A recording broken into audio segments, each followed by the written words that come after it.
Ladies and gentlemen, welcome to the Pop Art Hunter channel. And today we're going to be looking at my J Scott Campbell collection.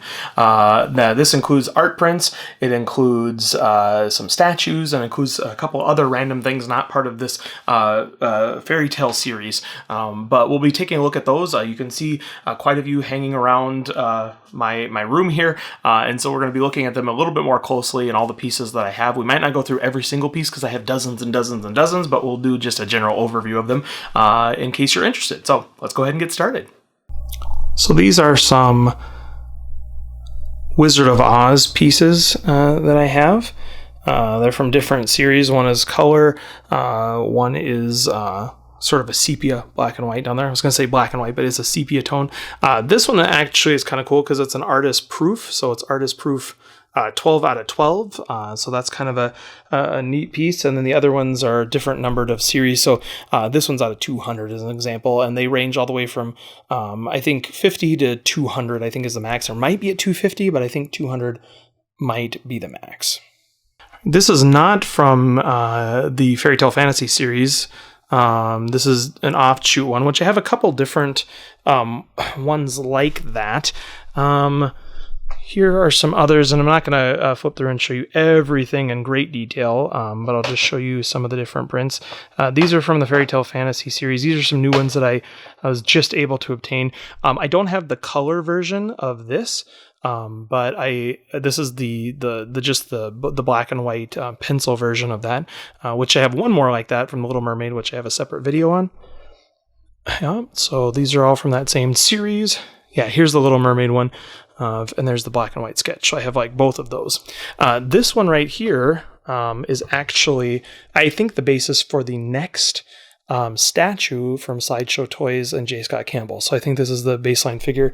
The dress kind of deteriorating. I think it's done in a little bit different of a way. I think they have a different pose for it that kind of resembles another pose from a different figure I have, or a different print. So I'll try to show you that. So this is not, though, just like this one up there. This is not from the Fairy Tale Fantasy series. But it looks like it's a Little Red Riding Hood, and this is also not from it. This one has a little bit of a different look and feel. This is from Shahrazad. It's 50 or 42 out of 100. So this is not from Fairy Tale Fantasies, which looks a little different. I feel like this one looks almost identical to then the pieces that are from the Fairy Tale Fantasy series. So lots of different ones here as well. I'll just kind of flood through Lady in the Lake, the Turquoise Fairy, from Peter Pan, Rapunzel. So this is one that I think I think the design for the statue might also incorporate some elements from this one potentially. There's a couple Cinderella pieces. There's Snow White, that's Sleep, Princess and the Pea, another Little Mermaid, and there's Wendy from Peter Pan. So then we also have a couple different Little Mermaid pieces here.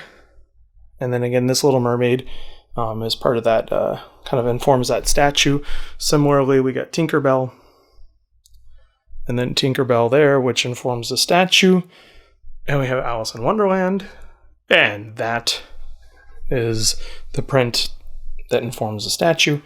We have a couple other pieces of Alice in Wonderland, Beauty and the Beast, which could potentially be the next or a next Fairy Tale Fantasy statue by Sideshow Toys. J Scott Campbell has on his website, he called them statue prints, which essentially were like the cutout version of these, with the background sort of removed, showing what the statue might look like. And he had one of these posted on there before Cinderella was even on there. And then Cinderella was announced by Sideshow Toys, and he does not have a statue print on his website for that. So this either was something considered and then scrapped, or that's going to be coming soon. We have another, let's see here. There's another Beauty and the Beast one. We have a Tinkerbell flying, and this one is a little bit behind my lamp at the current present moment as I'm doing some rearranging and filming. But this is the from Peter Pan, the Mermaid Lagoon. Okay, so then we have Snow White, a couple of different versions of that.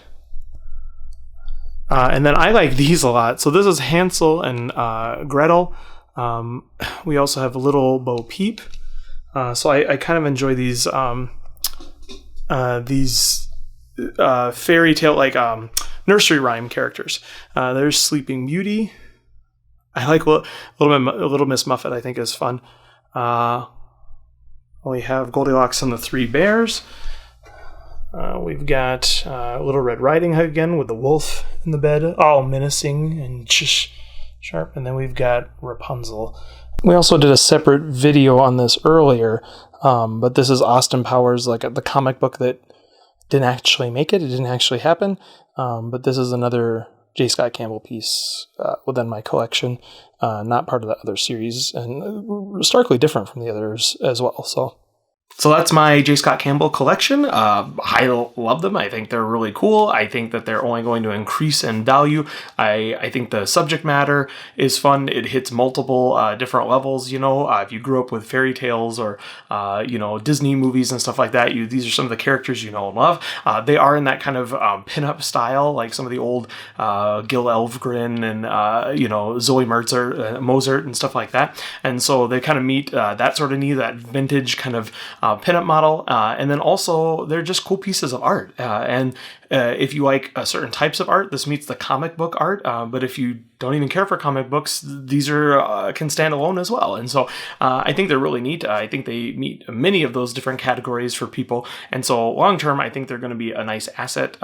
And for right now, they're a great asset to me because I get to look at them every day. And when company comes over, they get to see them and reminisce about these different movies and characters and all that sort of stuff. So I enjoy having them in my collection, and I enjoy you watching the channel. Like, subscribe, comment, and we will see you next time right here on the Pop Art Hunter channel.